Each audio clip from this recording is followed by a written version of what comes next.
Hi guys, ഇന്ന് ഞാനിവിടെ വരയ്ക്കുന്നത് നല്ലൊരു നേച്ചറായിട്ട് കണക്ട് ചെയ്തിട്ടുള്ള ഒരു പെൺകുട്ടിയുടെ ചിത്രമാണ് ഇന്ന് ഞാൻ വരയ്ക്കുന്നത്. അപ്പം വളരെ ഭംഗിയുള്ളതും ഒക്കെ ആയിട്ടുള്ളൊരു കുട്ടിയാണ് വരയ്ക്കുന്നത്. ഒരുപാട് ഇലകൾ, കിളികൾ, അതുപോലെ തന്നെ പൂക്കൾ.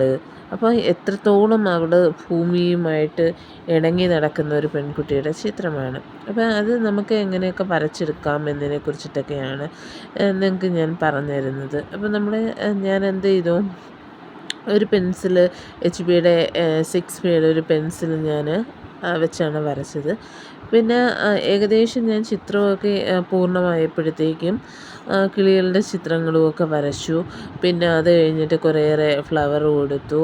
പിന്നെ ആ പെൺകുട്ടി കുറേ ഇലകളുടെ ഇടയ്ക്കായിട്ട് നിൽക്കുന്ന ഒരു ഫേസ് കട്ടാണ് ഞാൻ കൊടുത്തത്. അപ്പോൾ ഇതൊക്കെ നമുക്ക് വളരെയധികം ഒരു ഒരു ഒരു നേച്ചർ ലുക്കാണ് നമ്മുടെ മനസ്സിലേക്ക് വരുന്നത്. അപ്പോൾ ഒരു നേച്ചർ എന്ന് പറയുമ്പോൾ പ്രകൃതിയിലേക്ക് ഏറ്റവും കൂടുതലും ഇണങ്ങിയ ഒരു നല്ലൊരു പെൺകുട്ടിയുടെ ചിത്രമാണ് വരച്ചുകൊണ്ടിരിക്കുന്നത്.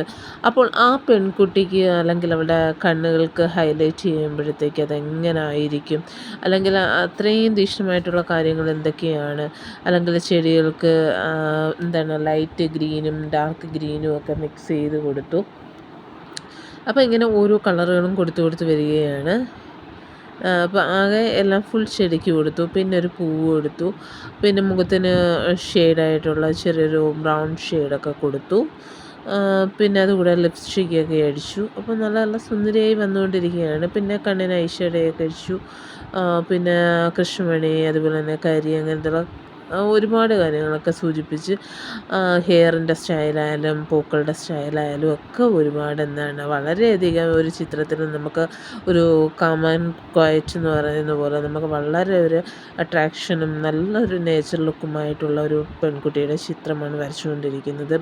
അപ്പോൾ അവളുടെ നോട്ടമായാലും കിളികൾ വന്നിരിക്കുന്നതായാലും ഒക്കെ ഒരുപാട് ഒരു നല്ലൊരു ലുക്ക് നമുക്ക് ആ ഒരു ചിത്രത്തിൽ നമുക്ക് ക്രിയേറ്റ് ചെയ്യുന്നു. അപ്പം അങ്ങനെ ഓരോ കാര്യങ്ങളും നമ്മൾ ഷെയ്ഡുകൾ കഴുത്തിലുമൊക്കെ കൊടുത്തു. പിന്നെ ഡാർക്ക് ബ്ലാക്ക് വെച്ച് ഔട്ട്ലൈനും ഒക്കെ കൊടുത്തു. കാര്യം ആ ഒരു എഫക്റ്റ് കിട്ടാൻ വേണ്ടിയിട്ടാണ് നമ്മൾ കൊടുക്കുന്നത്. പിന്നെ ഓരോ ഷെയ്ഡ് നമ്മൾ ഡാർക്ക് ചെയ്ത് കൊടുക്കുകയും പിന്നെ ഹെയറുകൾക്ക് യെല്ലോ കളറൊക്കെ കൊടുത്തു.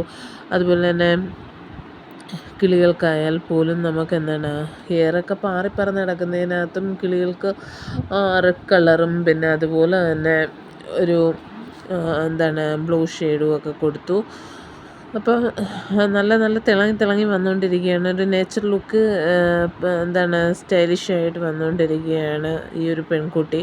അപ്പം നമുക്കും വീട്ടിലിരിക്കുന്നവർക്കും ഒക്കെ നമുക്ക് സമയം കിട്ടുന്ന സന്ദർഭങ്ങൾ, വീട്ടിലിരിക്കുന്ന നല്ല സന്ദർഭങ്ങളിൽ നമുക്ക് ഇങ്ങനത്തുള്ള ചിത്രങ്ങളൊക്കെ വരച്ച് നോക്കി നമ്മുടെ മനസ്സിനെ ഏറ്റവും കൂടുതൽ സന്തോഷകരമെന്ന് വെച്ച് കഴിഞ്ഞാൽ ഇച്ചിരി സമയം കിട്ടുമ്പോഴത്തേക്ക് എങ്ങനെയൊക്കെ നമുക്ക് ചിത്രങ്ങൾ കൊടുത്ത് അല്ലെങ്കിൽ എങ്ങനെയൊക്കെ നമുക്ക് വരച്ചെടുക്കാം എന്നതിനെ കുറിച്ചിട്ടാണ്. അപ്പം വളരെയധികം നല്ല രീതിയിലാണ് തിളങ്ങിക്കൊണ്ടിരിക്കുകയാണ്.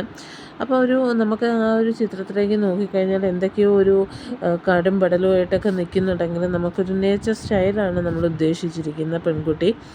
അപ്പം നമ്മൾ ഉടുപ്പുകൾക്കൊരു കളർ കൊടുത്തു, ഒരു ഗ്രേ കളറൊക്കെ കൊടുത്തു, പൂക്കൾക്ക് റെഡ് കളർ കൊടുത്തു. അങ്ങനെ പല കളറ് നമ്മുടെ കയ്യിൽ കിട്ടുന്ന സ്കെച്ചിൻ്റെ കളറുകളൊക്കെ വെച്ചിട്ട് ആകെ ഒരു കോമ്പിനേഷൻ കൊടുത്തുകൊണ്ട് നോക്കി. അങ്ങനെ പല പല കളറുകളുടെ ഷെയ്ഡും ഒക്കെ അടിച്ച് വ്യത്യസ്ത തരത്തിൽ ചിത്രങ്ങളും ഒക്കെ ആക്കി ഫൈനലി നമുക്ക് ചിത്രങ്ങൾ കിട്ടിയിരിക്കുന്നതെന്ന് വെച്ച് കഴിഞ്ഞാൽ ഈ ഒരു സ്റ്റൈലിൽ എത്രത്തോളം സുന്ദരിയായെന്നുണ്ടെങ്കിൽ നിങ്ങൾ കമൻറ്റ് ചെയ്യുക. നിങ്ങളുടെ അഭിപ്രായങ്ങളൊക്കെ രേഖപ്പെടുത്തി തരണം. Okay, bye bye.